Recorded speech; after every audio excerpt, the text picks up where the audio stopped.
అందరికీ వందనాలు. ఈ అవకాశం ఇచ్చిన అయ్యగారికి వందనాలు. మీ అందరికీ నా వందనాలు. యేసు ప్రభు వారు సిలువలో పలికిన 4వ మాట ఏమిటనగా మత్తయి సువార్త 27:46 అధ్యాయము. ఇంచుమించు 3 గంటలు అయినప్పుడు యేసు ప్రభు వారు ఏలీ ఏలీ లామా సబక్తా అని బిగ్గరగా కేక వేశారు.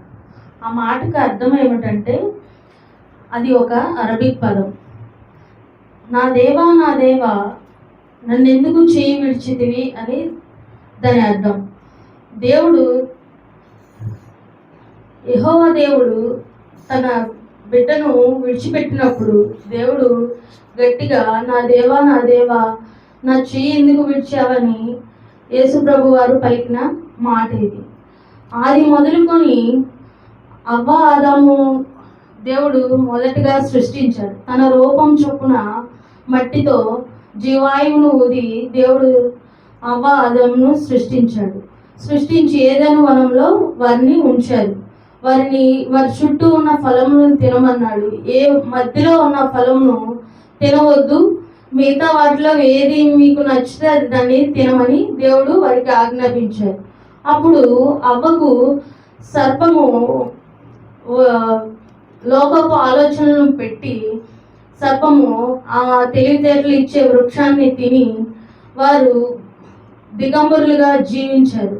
దానివల్ల యేసు ప్రభు వారు యెహోవా దేవుడు వారిని కలవడానికి వచ్చిన సమయంలో వారు దిగంబరులుగా ఉన్నామని ఎరిగి వారు చెట్ల మధ్యన నిల్చొని ఆకులను కప్పుకొని ఉన్నారు. అప్పుడు దేవునికి అర్థమైంది వరు పాపం చేసి ఉన్నారని, పాపంలో పడి ఉన్నారని. అవ్వ పాపానికి చోటునిచ్చింది. దాని వలన వారి ఇద్దరు ఏదైనా వలం నుండి వెలివేయబడ్డారు.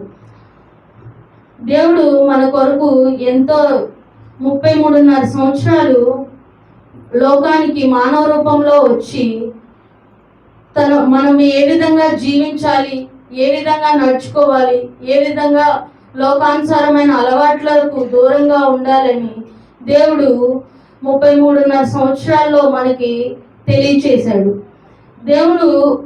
దేవుణ్ణి మొదటగా ఇస్కరియోతు యోధ 30 వెండి నాణేలకు అమ్మివేసి దేవుణ్ణి అప్పగించారు. అలా అప్పగించినప్పుడు కూడా దేవుడు బాధపడలేదండి.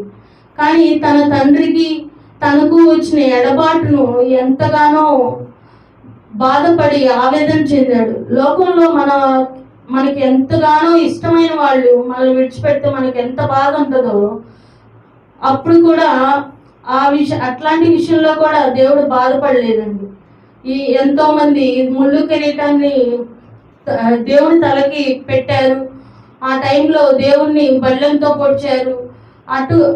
అన్ని బాధలు పెట్టిన వేసిన దేవుడు ఏ విషయానికి బాధపడలేదండి.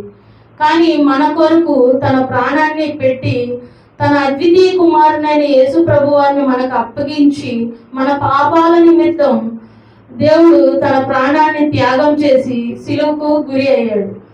అటు విధంగా ఉన్నదానికి అర్థంగా మనందరం మన పాపాలను విడిచిపెట్టి దేవుని మార్గంలో దేవుడు ఇచ్చిన ఆజ్ఞల ప్రకారం మనం నడుచుకున్నట్టయితే దేవుడు చేసిన త్యాగంకు ఒక అర్థం అనేది ఉంటుంది.